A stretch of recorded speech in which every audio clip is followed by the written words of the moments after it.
Okay, what we're going to do today is dive into Ethereum, have a look at those key levels to look out for, where we can look for buy and sell zones so that we can make money on this asset.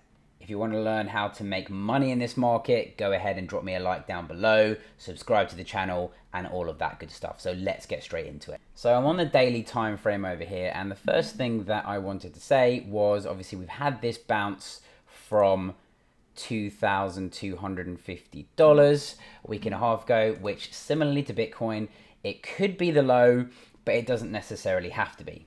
Just bear in mind that we have dropped 56% from the highs of the back end of last year, so a move like this to the upside with some sort of reversion to the mean is expected. So dropping it down to the daily time frame, we can see that on the 21 exponential moving average, which is our key momentum indicator, what we can see is that Ethereum, every time it has managed to get above the 21 exponential moving average, we do tend to see some sort of sustained rally to the upside, and that's exactly what we've done at the minute. So since we've broken this last Friday, we want to be holding this as support. You can also see that when we're in a downtrend, that we do tend to respect this and get rejected at this area as well. So you can see, okay, that the 21 EMA is a really important moving average for Ethereum. So now that we've got our momentum to the upside and we can see that we are starting to at least carve out at least the beginnings of an uptrend, okay, let's start to mark out some of those key levels both above us and below us to look out for. So we can see that we have obviously this floor support, which probably doesn't need too much introduction, at about $1,800, which is really the floor support. So just in the event that at any time in the near future that we do break about $2,200 in Ethereum, we should expect a move down to at least $1,800. But above that is our $2,200 support level on Ethereum. So if we were to come back down, we are expecting some buyers down this down at these price levels. So you can see that we've had price reactions before at this level, so that's why we mark out the key levels, and we've had these levels obviously marked out for quite a while, so that's why we've seen support at this level 2200. And above us, we've obviously got these key levels at about 3,300 and about at just below $4,000 as our next key levels of resistance. So currently we've made a really nice move of about 50%, okay, up to the levels where we are at the moment, but you can see that we are just starting to stall where we've seen prices either support or reject at these levels before. I do think that this move does have the legs to potentially move up to about that 4,000 or about 3,600, 4,000 level before we get some kind of, maybe proper retracement, because looking at the way that this has moved pretty impulsively, okay, it's not often that you find that these moves just tend to move up in a straight line and come back down. So, the impulsive nature of this move does suggest to me that even if we do correct sometime down to the downside in the short term, that we want to, if we do break past this 3,200 area, then we can attack this 4,000 area, which I think will be the real resistance. Now, obviously, we can have a look at the VPVR as well, and we can see, okay, while we busted straight through last Friday from this level, this is a low volume area, okay, which is why we've continued higher so impulsively, and we know that at low volume areas that we tend to stay at price for not a very long time, so we either tend to get price that just bounces straight away or it slices straight through. And no surprise that, this area here is quite a low volume area at about 2,200. And again, we've got the low volume at 1,800 and above us, like we were saying, about 3,600 to 4,000. This area is going to be pretty key should Ethereum get there.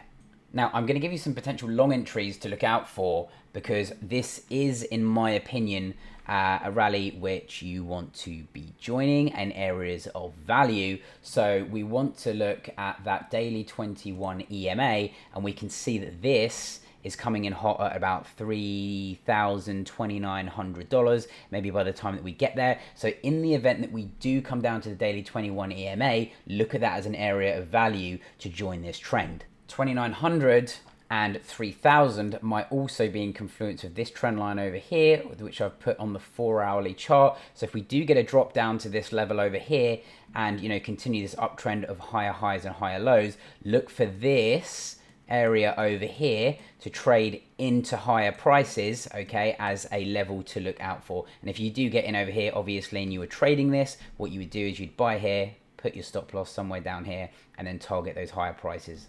Either way, the sort of structure that you're looking at here is to either correct sideways, come down, show some strength, and then move above this area, take out this pivot high at about 3,400, okay, impulsively move into this next range between these two red bands, and then get some kind of retest and use this as support, as a platform to challenge that 36 to 3,900 area, where I would expect the real resistance. And if we don't get a big sell-off between now and about 3,900, I would expect some sellers to step in at this level. Just remember that nothing goes up in a straight line, okay? So do expect corrections along the way. Another thing to note, that if we do come down to this trend line and that daily 21 EMA and get support, that could create a structure of this sort of inverse head and shoulders, potentially, okay, right over here, consolidating at this resistance. So if we do get that breakout, you know, the breakout target would probably be somewhere, like I said, in and around $4,000, $3,900. So that's definitely something to keep in mind. If we don't find support at about that $2,900, $3,000 area, the next area that I would be looking at will be this cluster of price action at about 2,700 to about 2,800 over here, where we broke out and broke market structure from last Friday. So maybe look at this as a potential area as well to go long on Ethereum. And if we do drop to that 2,700, 2,600 area, that would be somewhere around the 0.5 you know, fib of this entire move. So we get that 50% move. But either way, you know, it still forms that similar market structure, whether we were to come down here and you know, find support either at 3,000 or 2,700, and that still gives us this sort of higher low inverted head and shoulders pattern to look out for should that happen. Now, resistance to the upside is obviously this key area where we're at the minute, where I do expect us to stall before, you know, moving higher straight away, is going to be this 3,900 area.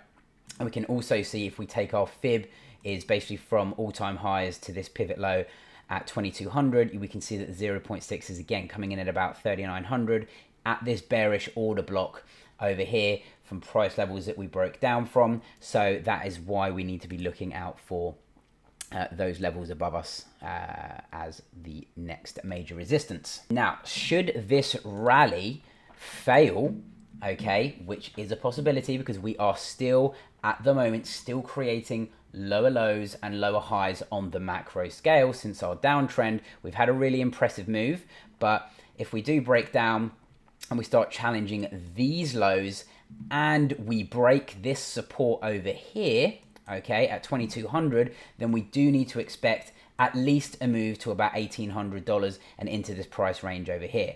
Now, obviously, I would be expecting buyers to step in at about 1,800, and in the event that, you know, we do move lower, whether that's from here or we still make that push up to 4,000 and still create a lower high on the macro and then move lower, okay, that would, you know, I would expect buyers to step in here. But similarly to BTC, like I said, in the event that this is basically one big downtrend and we are just continuing lower, that, you know, if we do undercut these lows over here, okay, then, you know, just basically be aware of that. So we know we want to be on the right side of the market, and in order to do that, essentially we want to basically have both the scenarios, both to the upside and to the downside, and we know our invalidation points.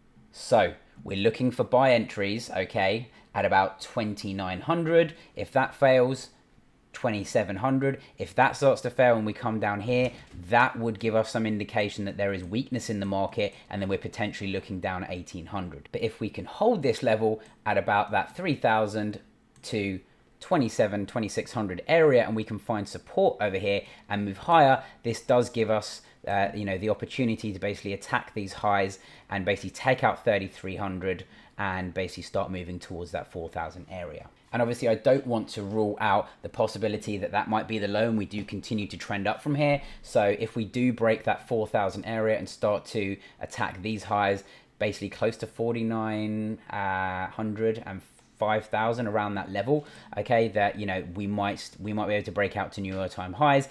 If we can break 4,000, okay, this whole area of price action, we would need to essentially break through that and then basically use this as support and then spring higher. That gives you the indication that we're basically moving on to new highs and we're going to be into price discovery mode. So I hope you got some value from that video. If you made it to the end and you like the content, don't forget to like the video. That really helps me out. Subscribe to the channel down below. I want to know where you think Ethereum is going this year. Do you think we're going to new all-time highs? Are we in a sustained bear market? Let me know down below. Until the next video, catch you in the next one.